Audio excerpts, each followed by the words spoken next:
পৃথিবীর বুকে সবচাইতে দামি সম্পর্কের নাম কি? সন্তান, মা বাবা, ঠিক আছে? আর সবচাইতে মায়া ভালোবাসার সম্পর্ক যদি ধরতে হয়, সবচাইতে দামি সম্পর্ক যদি ধরতে হয়, সেটা হচ্ছে স্বামী স্ত্রী।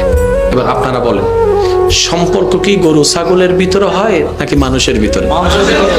আপনার একটা আওয়াজ দিলে আমি খুশি হব।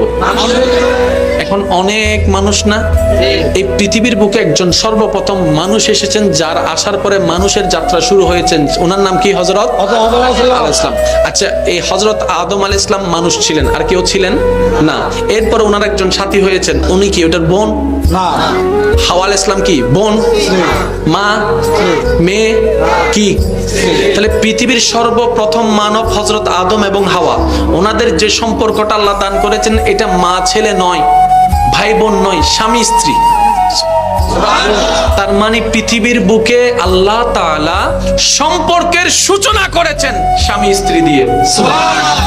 এবার আপনি চলে গেলেন কবরে, কবরওয়ালার সাথে দুনিয়ার ওয়ালার কোনো সম্পর্ক? ভাই ভাই, ভাই বোন, স্বামী স্ত্রী, সন্তান ছেলে, কিচ্ছু নাই। এবার হাসরে গেলেন, ওখানেও কিচ্ছু নাই। এবার যখন আপনি জান্নাতে যাবেন, সেখানে আপনি স্বামী থাকবেন, আপনার স্ত্রী থাকবে, যদি আল্লাহ দয়া করে। ওখানে ভাই ভাই, ভাই বোন, মা ছেলে। তাহলে যে সম্পর্কটা জান্নাত থেকে শুরু হয়েছে,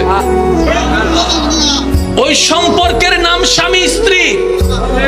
যে সম্পর্কটা আজীবন থাকবে কিয়ামতের ময়দানে অনন্তকাল, ওই সম্পর্কের নাম স্বামী স্ত্রী। দুর্ভাগ্য আমাদের, ওই স্বামী স্ত্রীর